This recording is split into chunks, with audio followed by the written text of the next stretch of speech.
Ignored at her husband's hospital event, she signs the papers, unaware the donor was the Mafia Boss. The crystal chandeliers of Boston General's grand ballroom cast fragments of light across 300 guests in evening wear, but none of that light seemed to reach the woman standing alone near the service entrance. Clara Mitchell adjusted the strap of her modest black dress, the same one she had worn to every hospital function for the past 4 years, and watched her husband work the room, like a politician running for office. Dr. Richard Mitchell, chief of cardiology, moved from table to table with his practiced smile, his hand resting casually on the small of his colleague's back, a woman Clara had never seen before tonight. She was young, blonde, confident in a red dress that cost more than Clara's entire wardrobe. Clara pressed her back against the cold marble pillar and reminded herself to breathe. This was supposed to be the night everything changed. Richard had promised. After 12 years of marriage, after supporting him through medical school, through residency, through the endless nights alone while he built his career, he had promised that tonight she would finally stand beside him. Tonight, at the announcement of the new cardiac wing donor, she would be introduced as his wife, his partner, the woman who had sacrificed everything so he could become the man he was. But the evening had begun with Richard checking his phone in the car, telling her to find her own way inside because he needed to handle something urgent. It continued with her standing at the entrance alone, no one acknowledging her presence, no one offering her a glass of champagne or directing her to their table. She had wandered the periphery of the ballroom for nearly an hour now, invisible among the glittering crowd. The clinking of a spoon against glass silenced the room. Clara looked up to see Dr. Harrison Wells, the hospital administrator, taking the podium at the front of the ballroom. Behind him, a large screen displayed the architectural rendering of the new Mitchell Cardiac Center, named after her husband, despite the fact that Richard had not contributed a single dollar to its construction. That honor, Clara knew, belonged to an anonymous donor who had given $15 million on one condition, that the wing be named after the surgeon who would lead it. "Ladies and gentlemen," Dr. Wells began, his voice carrying through the speaker system, "tonight we celebrate not just a building but a vision of hope for the thousands of patients who will receive life-saving treatment within these walls. And we owe this vision to 2 extraordinary individuals. First, our own Dr. Richard Mitchell, whose surgical brilliance and dedication to cardiac care have made Boston General a beacon of excellence." Applause erupted. Clara watched Richard stand from his seat at the head table, accepting the adulation with practiced humility. The woman in red touched his arm, and he leaned down to whisper something in her ear that made her laugh. Clara's stomach turned. "And second," Dr. Wells continued, "our generous benefactor, who has asked to remain anonymous, but who I hope will forgive me for extending a personal invitation to join us tonight. Ladies and gentlemen, please welcome Mr. Dante Romano." The name meant nothing to Clara, but the reaction in the room was immediate and electric. A murmur swept through the crowd as heads turned toward the back of the ballroom. Clara followed their gazes and felt her breath catch in her throat. He emerged from the shadows near the service entrance, not 10 feet from where she stood. Tall, broad-shouldered, dressed in a charcoal suit that fit his powerful frame like armor.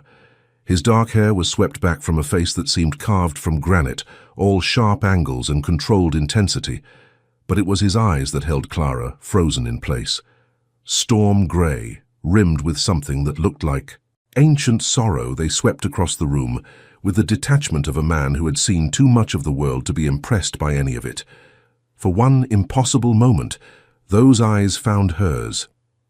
Clara felt the contact like a physical touch, like fingers pressing against her sternum, testing the rhythm of her heart. He held her gaze for 3 seconds, 4, and in that brief eternity, she had the strangest sensation that he was memorizing her face, cataloguing her loneliness, reading the story of her unhappiness in the slight tremor of her lower lip. Then he looked away and continued his path toward the podium, and Clara could breathe again. "Mr. Romano," Dr. Wells said, extending his hand, "on behalf of everyone at Boston General, I cannot thank you enough for your extraordinary generosity." Dante Romano shook the administrator's hand briefly, his expression unchanged. When he spoke, His voice was low and measured, carrying effortlessly, without amplification. I have my reasons for supporting this hospital. Personal reasons. I trust the money will be used wisely. His gaze shifted to Richard Mitchell, and Clara saw something flash in those grey eyes, something that made her husband's confident smile falter almost imperceptibly.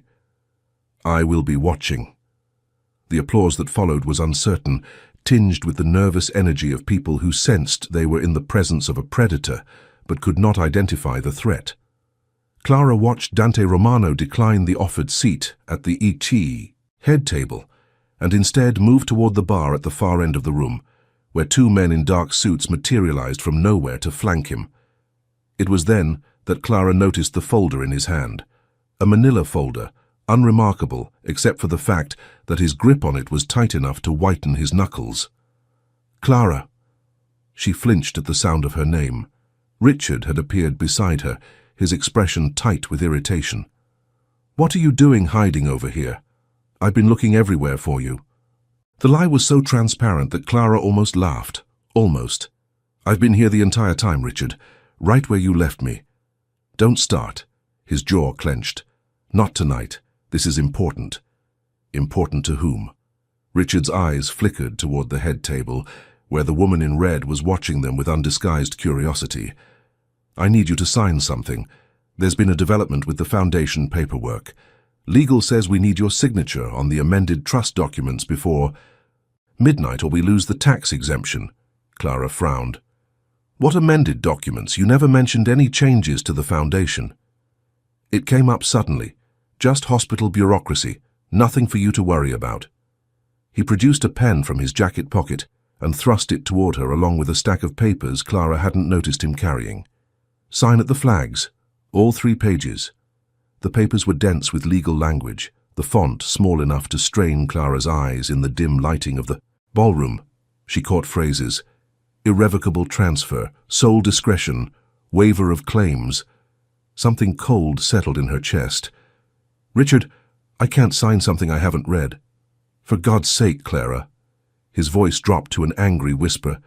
Do you have to make everything difficult? It's just formality. The lawyers have reviewed it. I've reviewed it. Just sign the papers so I can get back to our guests. Our guests. As if she had any part in this evening. As if she mattered at all. Clara looked down at the documents in her hands, then up at her husband's impatient face. 12 years. 12 years of being dismissed, diminished, reduced to a footnote in the story of Dr. Richard Mitchell's brilliant career. 12 years of believing that if she just tried harder, loved more, sacrificed enough, he would finally see her. She signed the papers. Richard snatched them from her hand before the ink was dry. Finally. Stay here. Try not to embarrass me. He was gone before she could respond, disappearing into the crowd that parted for him like water around the prow of a ship. Clara stood alone in the shadow of the marble pillar and wondered when, exactly, her life had become this. A ghost at her own husband's party. A signature on papers she didn't understand. A woman so invisible that she might as well not exist at all. You should not have signed those.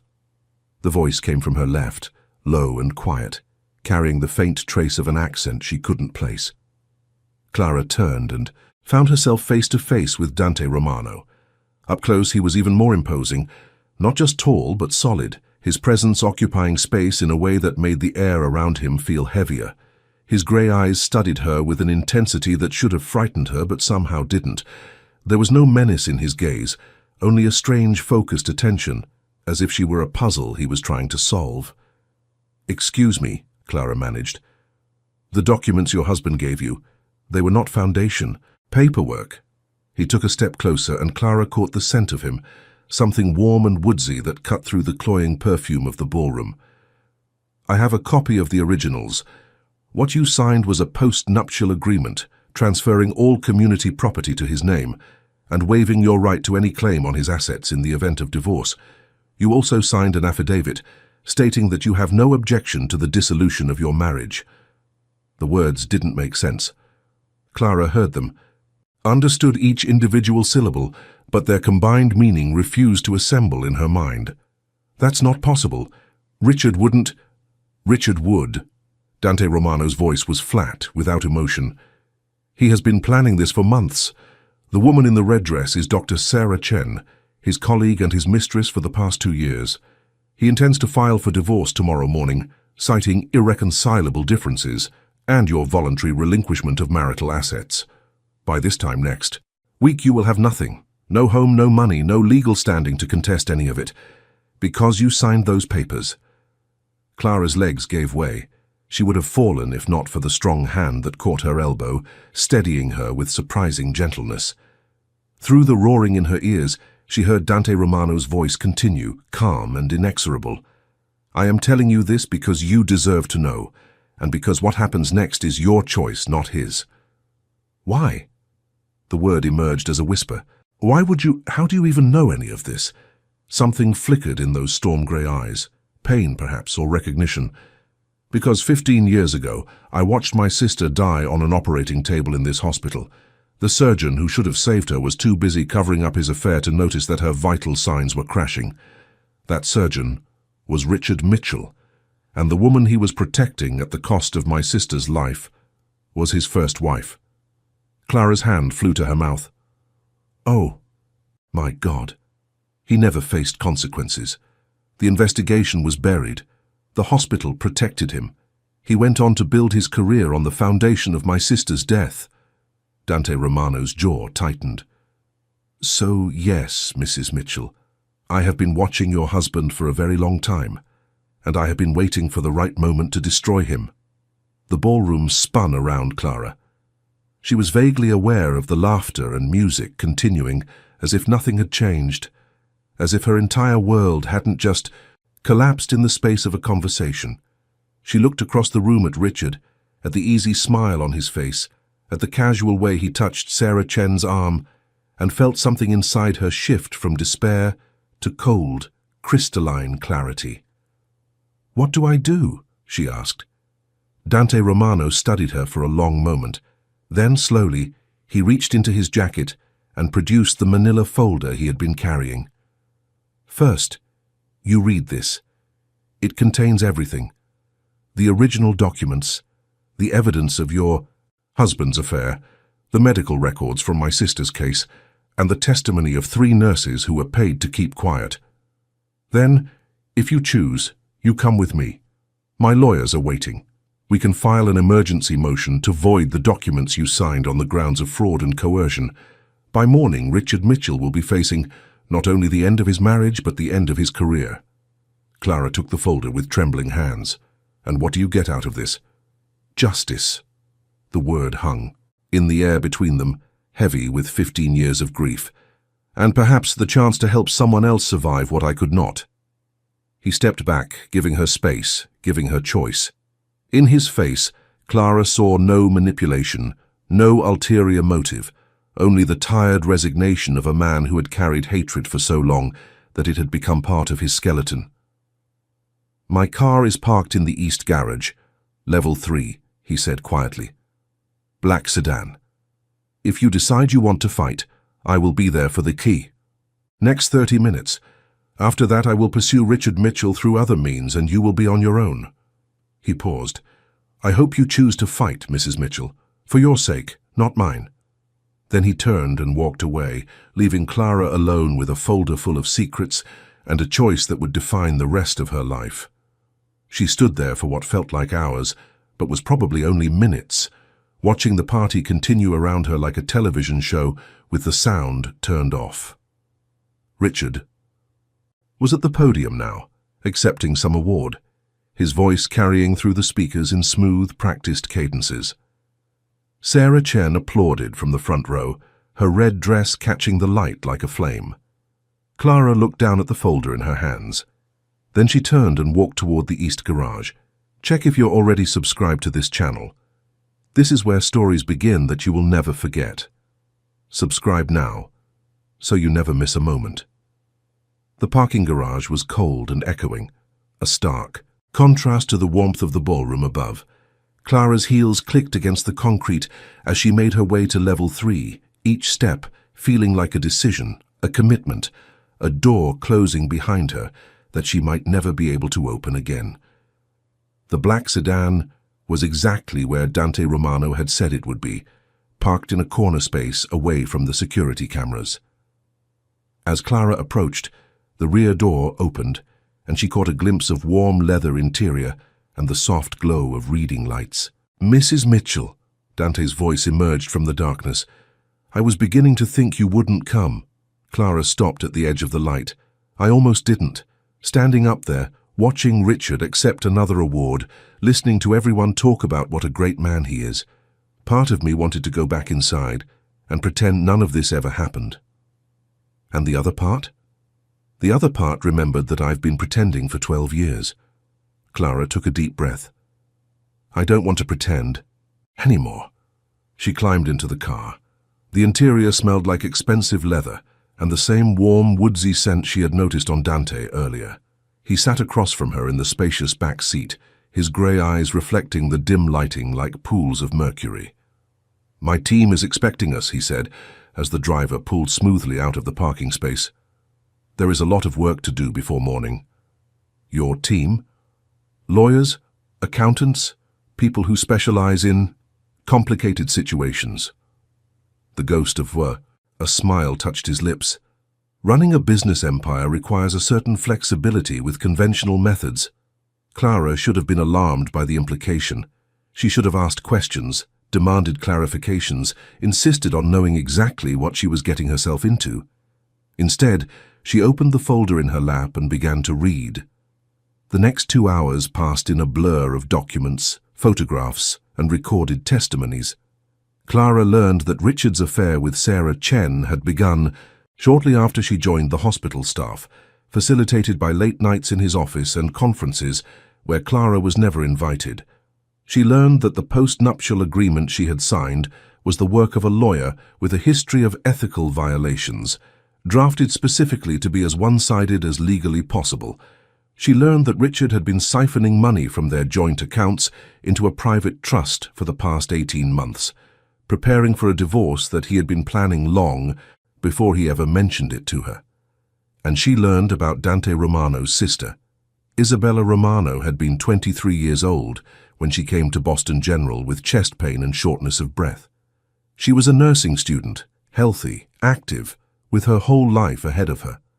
The diagnosis was a congenital heart defect that had gone undetected for years, serious but treatable with surgery.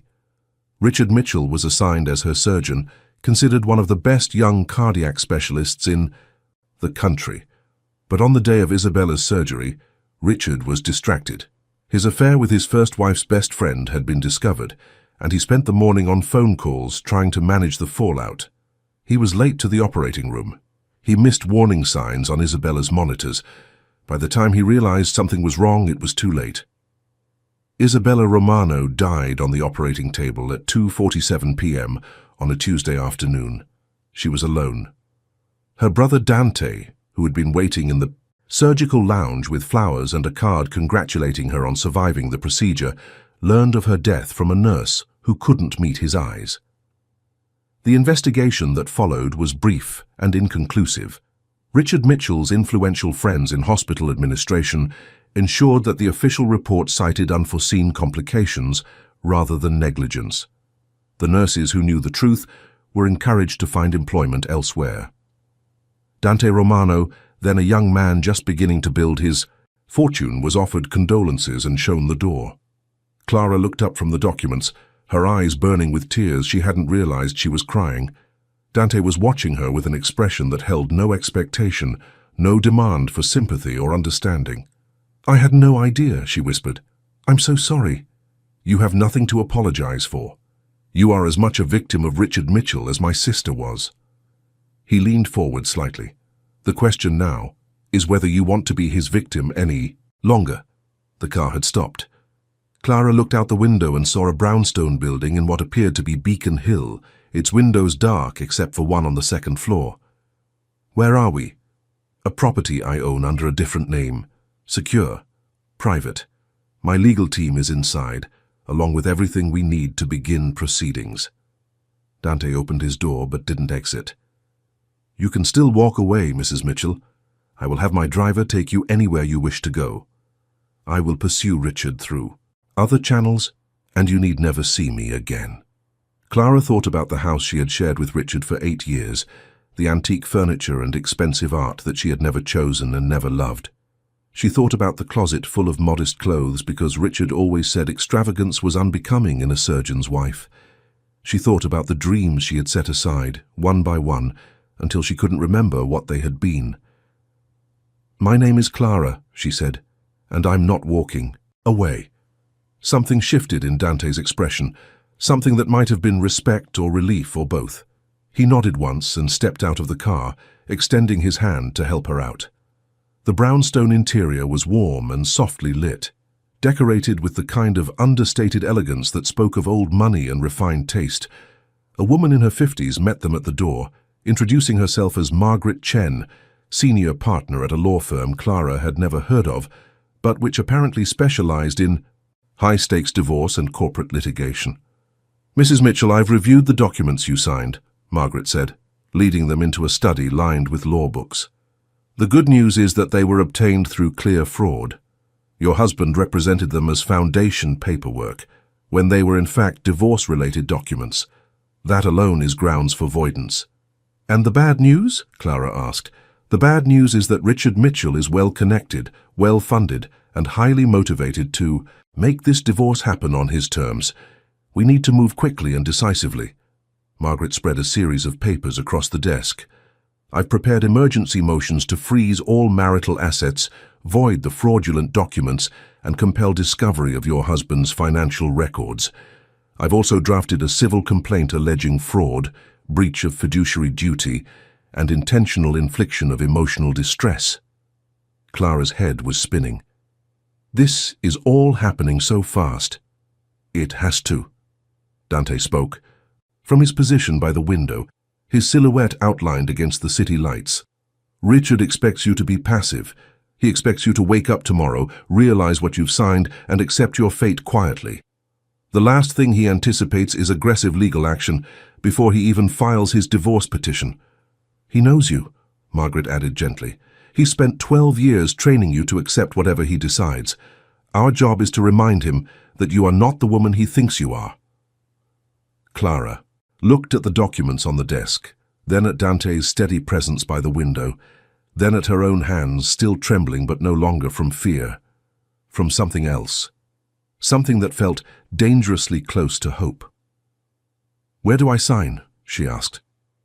The next several hours were consumed by paperwork, strategy sessions, and preparations for the legal storm that would break at dawn. Clara signed legitimate documents this time, each one explained in detail by Margaret and her team. She authorized the freezing of accounts, the filing of motions, the retention of investigators, to document Richard's affair and hidden assets. At some point, someone brought coffee and sandwiches. Clara ate without tasting, drank without registering, her mind cycling through revelations and realizations that kept reshaping her understanding of her entire marriage. Around 3 a.m, when the lawyers had finally left and the house had settled into quiet, Clara found herself alone with Dante in the study. He had removed his jacket and rolled up his sleeves, and she could see the edge of a tattoo disappearing beneath his shirt cuff. The informality made him seem more human, more approachable, though no less intense. "You should sleep," he said. "There is a guest room prepared upstairs. Tomorrow will be difficult." "I don't think I can sleep." Clara wrapped her hands around her coffee cup, seeking warmth. "Every time I close my eyes, I see Richard's face.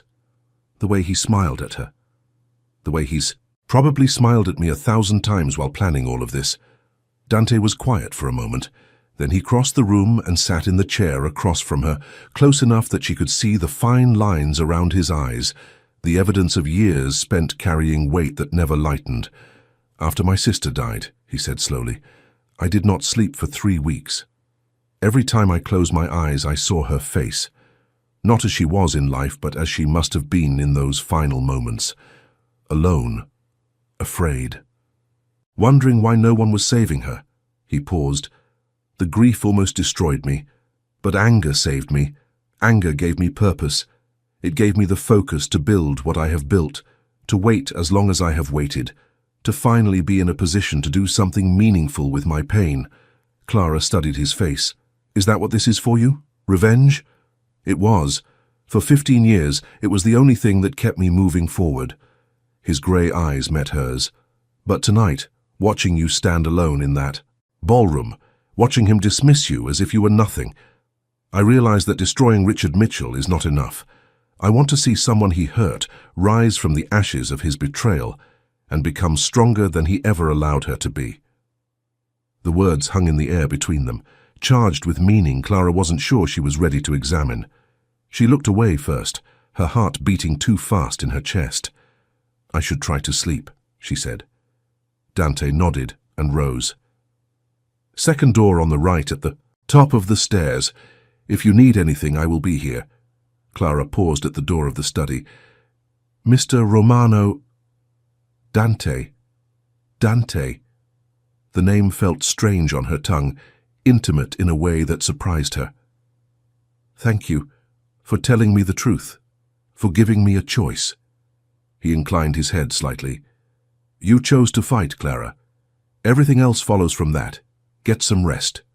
Tomorrow, we go to war. Clara climbed the stairs to the guest room and found it warm, softly lit, with fresh sheets on a bed that looked more comfortable than anything in the house she had shared with Richard.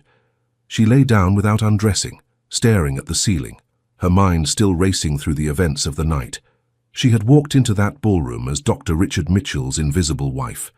She was leaving it as something else entirely, something she couldn't yet name but could feel taking shape in her chest, like a flame catching on kindling that had been waiting years to burn.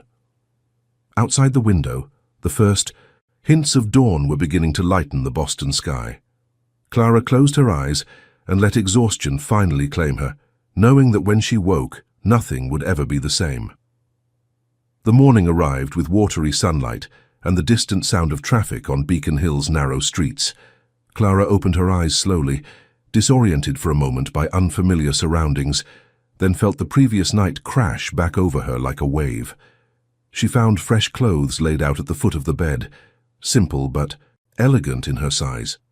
A note in precise handwriting read, "Margaret's assistant picked these up. Your husband cannot be allowed to see you in yesterday's dress. The war begins with appearances. D." Clara showered, dressed, and descended the stairs to find the brownstone transformed into a command center. 3 young associates were setting up laptops and printers in the dining room. Margaret Chen was on the phone in rapid conversation, her tone sharp and professional. And Dante stood by the pure window in the study, watching the street below with the stillness of a man accustomed to waiting. "The motions have been filed," he said without turning around. "Emergency hearing scheduled for 9 o'clock. Richard was served at 6 this morning, along with a letter from my attorneys informing him that the anonymous donor to his cardiac wing is now actively pursuing civil action against him for professional negligence resulting in wrongful death." Clara moved to stand beside him. From this angle, she could see the tension in his jaw, the coiled energy of someone finally releasing a burden carried too long. How did he react? "According to my sources, he threw his phone against the wall and called you several dozen times before realizing your number has been changed."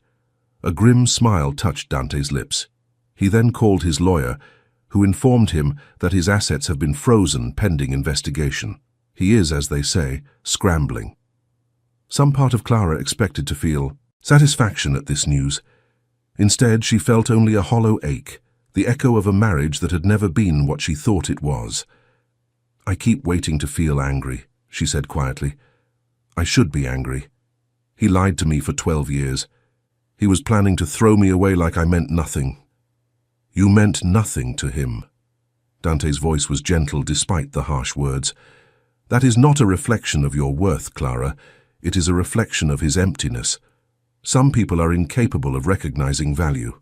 In others, they see only mirrors of their own ambition, and when those mirrors no longer serve them, they discard them." Clara turned to look at him. In the morning light, the severity of his features was softened, revealing a depth of feeling she hadn't noticed in the shadows of the ballroom. How do you know so much about what he's feeling? Because I have made a study of Richard Mitchell for 15 years. Dante finally met her eyes. I know his schedule, his habits, his weaknesses, his secrets. I know the names of every woman he has used and discarded since my sister's death. I know the bribes he has paid, the evidence he has buried, the careers he has destroyed to protect his reputation. He paused. And I know that for all his intelligence and ambition, he has one fatal flaw. He underestimates everyone around him. He underestimated my sister's life. He underestimated my patience. And most critically, he underestimated you. Before Clara could respond, Margaret appeared in the doorway. The car is ready. We need to leave for the courthouse in 10 minutes. The Boston Superior Court was an imposing granite building that seemed designed to intimidate anyone who entered it. Clara walked up the steps between Dante and Margaret, conscious of the cameras that had gathered at the bottom, of the reporters shouting questions she couldn't quite hear. "Word travels fast in this city," Margaret murmured. "Anonymous donor sues famous surgeon" makes for compelling headlines. The courtroom was smaller than Clara had expected, wood-paneled and hushed, with a judge's bench that dominated the space like a throne. Richard was already there, seated at the defendant's table with two lawyers she didn't recognize. He looked up as Clara entered, and the expression on his face shifted rapidly from shock to anger to something that might have been fear. "Clara." He started to rise. "What the hell is going on? Where have you been? Why are you with him?" The judge, a stern woman in her 60s, rapped her gavel. "Dr. Mitchell, you will sit down and address all comments through counsel. This is not the place for personal confrontations." Clara took her seat at the plaintiff's table, her heart pounding but her hands steady. Dante sat in the gallery directly behind her, close enough that she could feel his presence like a shield at her back. The next 2 hours were a blur of legal arguments, evidentiary submissions, and procedural motions. Margaret presented the fraudulent documents Clara had signed, demonstrated their clear deviation from legitimate foundation paperwork, and introduced expert testimony on the psychological manipulation of spouses in long-term marriages. Richard's lawyers objected repeatedly, but the judge's expression grew increasingly grim as the evidence mounted. When the session finally recessed, the judge announced that the emergency motions were granted. All marital assets would remain frozen, pending full investigation. The documents Clara had signed were preliminarily voided pending a formal fraud hearing. Richard Mitchell was prohibited from contacting Clara directly or indirectly, from disposing of any shared property, and from leaving the state until the civil matters were resolved. Clara walked out of the courtroom into a wall of cameras and shouted questions.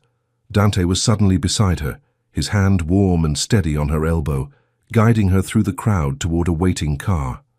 She heard fragments of the reporters' questions. "Mrs. Mitchell, is it true your husband falsified medical records? Mr. Romano, are you pursuing criminal charges? Dr. Mitchell, do you have any comment on the allegations of wrongful death?" Then the car door closed, and silence enveloped them.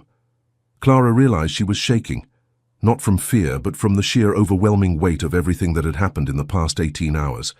She had walked into a gala as a wife, and was leaving a courthouse as a plaintiff, a victim, a fighter.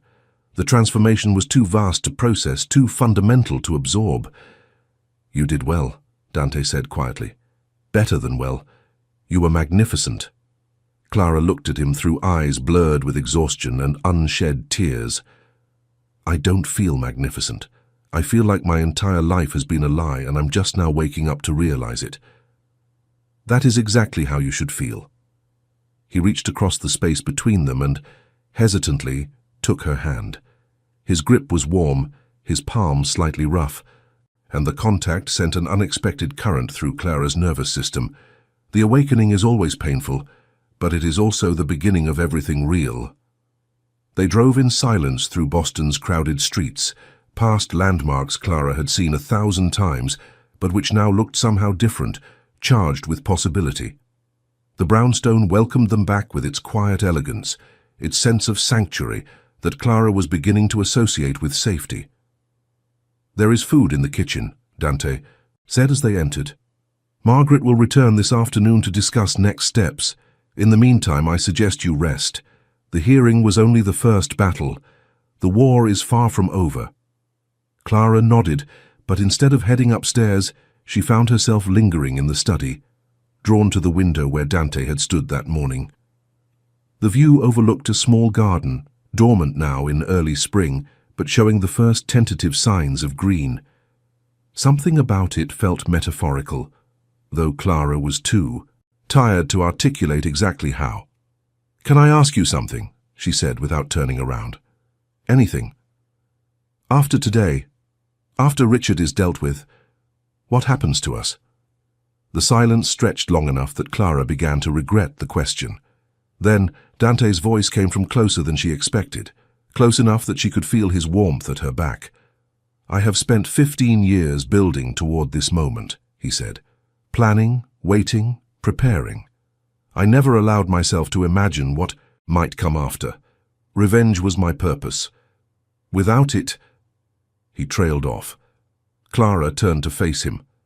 They were standing closer than she had realized, close enough that she could see the faint silver threads in his dark hair, the tiny scar above his left eyebrow, the vulnerability he kept hidden beneath layers of control. "Maybe that's the real victory," she said softly. "Not destroying Richard, but learning how to live without being defined by what he did to us." Something shifted in Dante's expression, a crack in the armor he wore so instinctively.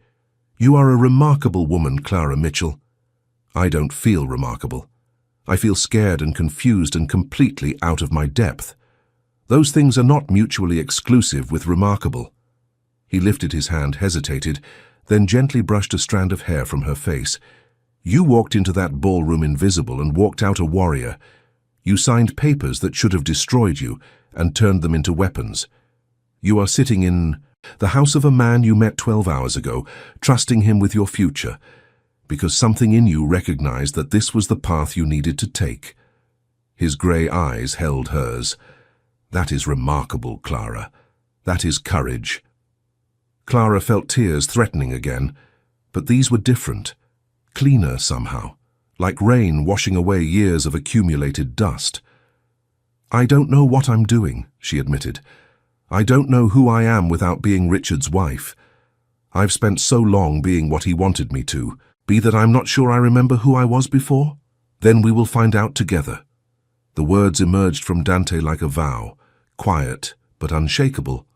"One day at a time, one truth at a time, until you look in the mirror and recognize yourself again." If you're watching this, leave a comment with this sentence: "Sometimes the darkest nights lead us to the brightest stars." I want to know who among you believes in second chances. The days that followed blurred into a rhythm of legal proceedings, strategy sessions, and small moments of unexpected connection. Clara moved into a guest suite at the Brownstone, her temporary home, while her life reassembled itself from the wreckage of her marriage. She learned to navigate the complex web of hearings and depositions, to face Richard across courtroom tables without flinching, to speak her truth to judges and lawyers, and eventually to the press. The story of the anonymous donor and the disgraced surgeon captivated Boston. Reporters dug into Richard's past and found other irregularities, other patients whose outcomes had been quietly buried, other women whose careers had been derailed by his ambition. The hospital administration that had protected him for years began to distance itself. Colleagues who had praised him at the gala suddenly remembered concerns they had never voiced. But it was Dante's civil case that delivered the final blow. Armed with 15 years of evidence, his legal team constructed an airtight argument for professional negligence in Isabella Romano's death. Witnesses who had been paid to stay silent agreed to testify in exchange for immunity. Internal hospital documents, obtained through discovery, revealed a pattern of cover-ups that went far beyond a single case. Richard Mitchell's medical license was suspended pending investigation. His position at Boston General was terminated. His academic appointments were revoked. The cardiac wing that bore his name was quietly renamed the Isabella Romano Center for Cardiac Care, funded by her brother's original donation and dedicated to her memory. Clara watched it all unfold from a curious distance, as if observing the collapse of a structure she had once lived in but no longer recognized as home. She felt no joy in Richard's destruction, only a gradual lightening, as if chains she hadn't known she was wearing were falling away one by one. 3 months after the gala, Clara sat in Dante's study as spring transformed the garden outside the window into a riot of color. She had just returned from signing the final divorce papers, a straightforward process now that Richard had nothing left to fight with. The settlement awarded her half of the legitimate marital assets, plus damages for fraud that would ensure her financial security for years to come. "How do you feel?" Dante asked from his usual position by the fireplace. Clara considered the question. Empty, but in a good way, like a room that's been cleared of clutter. There's space now, space for something new. Have you thought about what that something might be? She had. In the quiet hours of the past 3 months, while lawyers battled and reporters circled and Richard's empire crumbled, Clara had begun to remember the dreams she had set aside when she became a surgeon's wife. She had wanted to teach once. She had wanted to travel. She had wanted to build something meaningful with her own hands rather than supporting someone else's vision. "I want to go back to school," she said. "Finish the degree I abandoned when I married Richard. Maybe teach eventually, maybe write." She smiled slightly. "It sounds ridiculous when I say it out loud. I'm 38 years old. Most people my age are established in their careers. Most people your age have not spent 12 years learning the hard way what they do not want." Dante moved closer, sitting in the chair across from her the way he had that first night. "You have time, Clara. You have resources. You have a second chance that most people never receive. Thanks to you." "No." His voice was firm. "Thanks to you. I gave you information. You chose to act on it. I offered resources. You chose to use them. Everything that has happened since that night is the result of your courage, not my interference." Clara looked at him. This man who had entered her life as a stranger with a 15-year vendetta and had become something else entirely. Something she was still learning to define. Over the past 3 months, she had watched him navigate a world of power and danger with quiet authority. She had seen his gentleness with the staff who worked in his home, his generosity with the charities he supported, his patience with her endless questions about his business and his past. And she had felt something growing between them, something neither of them had acknowledged, but which hummed in every conversation, every accidental touch, every moment when their eyes met and held a beat too long. "Dante," she said carefully, "what happens now? To us?"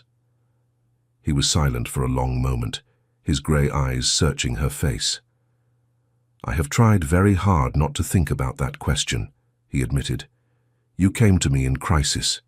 You were vulnerable, dependent on my resources, uncertain of your own worth. It would have been inappropriate for me to—" "I'm not in crisis anymore." Clara leaned forward. "I'm not dependent on you. The divorce is final. The settlement is secured. I have my own apartment, my own money, my own plans for my future." She paused. "And I'm still here." "You are still here," he agreed softly. "I'm still here because I want to be. Not because I need protection or resources or someone to save me. I'm here because, over the past 3 months, I've discovered that you are the most remarkable person I've ever met. You waited 15 years to give your sister justice. You saw a stranger being betrayed and chose to help her when you had nothing to gain. You've been patient and kind, and respectful when you could have taken advantage at any point." Clara reached across the space between them and took his hand. "I'm here because I think I might be falling in love with you, Dante Romano, and I need to know if that's a disaster or a possibility." Dante's hand tightened around hers. Something cracked in his expression, the final layer of armor falling away to reveal the man beneath, bruised by loss, scarred by years of focused hatred, but still capable of feeling, still capable of hope. "It is a possibility," he said, his voice rough. "It has been a possibility since the moment I saw you standing alone in that ballroom, so obviously deserving of more than you were receiving. I told myself it was justice that brought me to you. I told myself I was helping you because it served my vendetta against Richard. But the truth is... Yes? The truth is that I saw you, and I wanted to know you.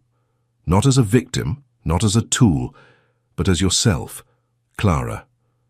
Just Clara. He lifted her, hand to his lips, and pressed a kiss to her knuckles. I have loved you for months, and I was afraid to say it because I did not know if you could ever see me as anything other than the man who destroyed your marriage. You didn't destroy my marriage. Clara moved closer, close enough to feel his breath on her face. Richard destroyed our marriage years ago. You just showed me the truth. The truth is often painful.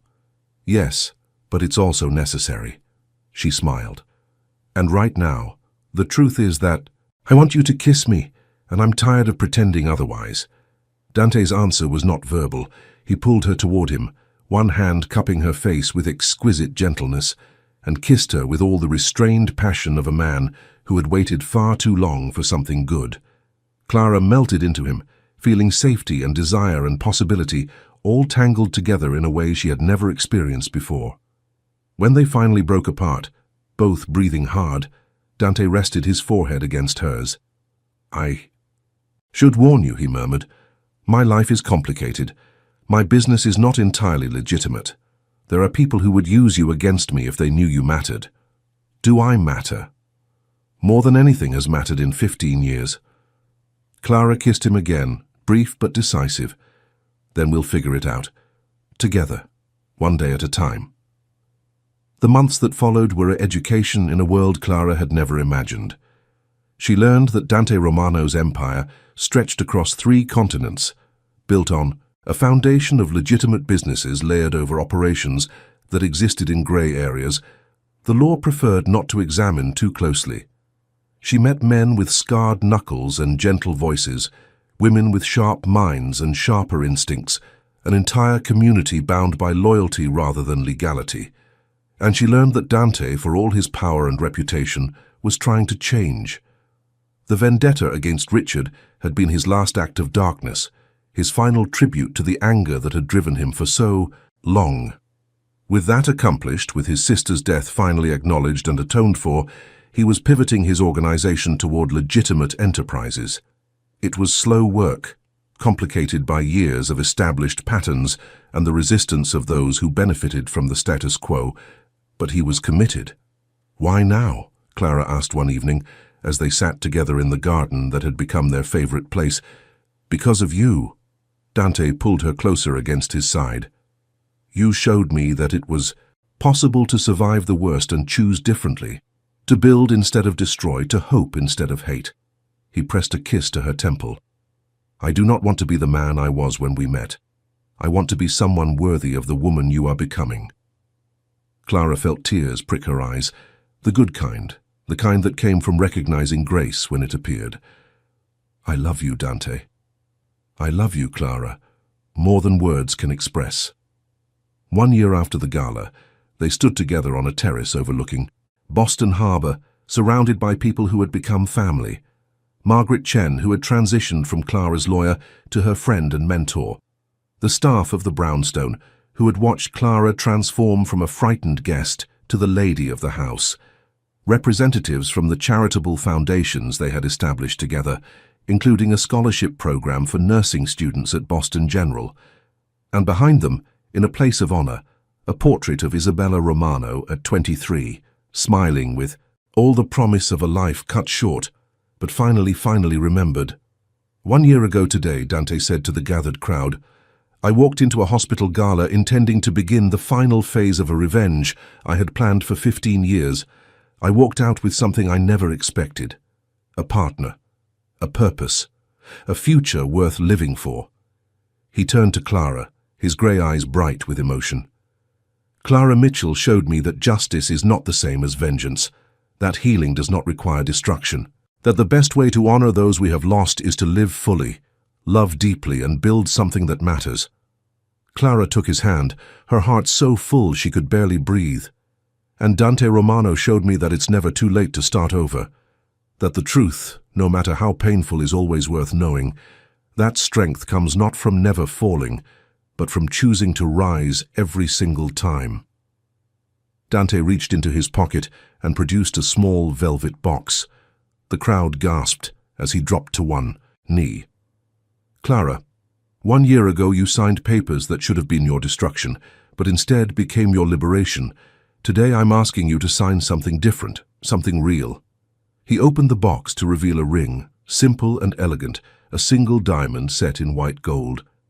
"Will you marry me? Will you let me spend the rest of my life proving that you made the right choice when you walked into that parking garage?" Clara pulled him to his feet and kissed him soundly, to the cheers and applause of everyone watching. "Yes," she whispered against his lips. 1,000 times yes. The wedding was 6 months later, a small ceremony in the garden of the brownstone, attended only by those who truly mattered. Clara wore white not as a symbol of innocence, but as a declaration of new beginnings. Dante wore a dark suit that matched his eyes, and when he looked at her walking down the aisle, he cried for the first time since his sister's funeral. After the ceremony, after the toasts and the dancing and the quiet moments stolen in corners, Clara stood at the window of the bedroom that was now theirs, looking out at the city she had called home her entire life. "What are you thinking about?" Dante asked, wrapping his arms around her from behind. "I'm thinking about that woman at the gala, the one who stood alone by the pillar, invisible to everyone, signing papers she didn't understand because she had forgotten she had the right to say no." Clara leaned back into his warmth. "I don't recognize her anymore. It's like she was someone else entirely. She was you, waiting to become who you were meant to be." "Who am I meant to be?" Dante turned her to face him, his hands gentle on her shoulders. "That's not for me to say. But whoever she is, I can't wait to meet her." Clara smiled, a real smile, the kind that came from the deepest part of her being. "Then let's find out together." They did. In the years that followed, Clara finished her degree and began teaching at a community college, sharing her love of literature with students who reminded her of herself at that age, hungry for knowledge and uncertain of their worth. She wrote a book about her experience, a memoir that became a bestseller, inspiring countless others to recognize the signs of manipulation and find the courage to walk away. Dante completed the transformation of his organization, divesting from anything that couldn't withstand legal scrutiny, reinvesting in businesses that created jobs and opportunities rather than exploiting vulnerabilities. He sat on the board of 3 hospitals and funded research into cardiac care that had already saved more lives than his sister's death had cost. Together, they established the Isabella Romano Foundation, dedicated to supporting victims of domestic manipulation and professional negligence. They sponsored legislation requiring clearer disclosure in legal documents. They built a network of support for women who found themselves where Clara had been, standing alone at parties, invisible to the partners who should have cherished them. And they loved each other imperfectly and completely, through challenges and celebrations, through disagreements and reconciliations, through the ordinary days that made up the texture of a life well lived. 5 years after the gala, Clara gave birth to their daughter. They named her Isabella, for the sister who had been lost, but called her Bella, for the beauty she brought into their lives. Dante held her in his arms and wept again, this time from joy so profound it could not be contained. "She has your eyes," Clara said from the hospital bed. "She has your courage." Dante kissed the tiny forehead. "And she will never, ever doubt how much she is loved." Clara reached for his hand and squeezed. "None of us will." The seasons turned. Bella grew from infant to toddler, to a bright, curious child who asked questions about everything and demanded stories every night before bed. Clara told her about princesses who saved themselves, about queens who built kingdoms, about ordinary women who did extraordinary things simply by refusing to accept less than they deserved. And Dante told her about an aunt she would never meet, but whose memory lived on in every act of kindness, every scholarship funded, every life saved by the medical research that bore her name. "Will I be like Aunt Isabella when I grow up?" Bella asked one night. Dante pulled the blankets up to her chin and smiled. "You will be." Like yourself. That's the most anyone can be. But what if myself isn't good enough? Clara, listening from the doorway, felt her heart crack and heal in the same moment.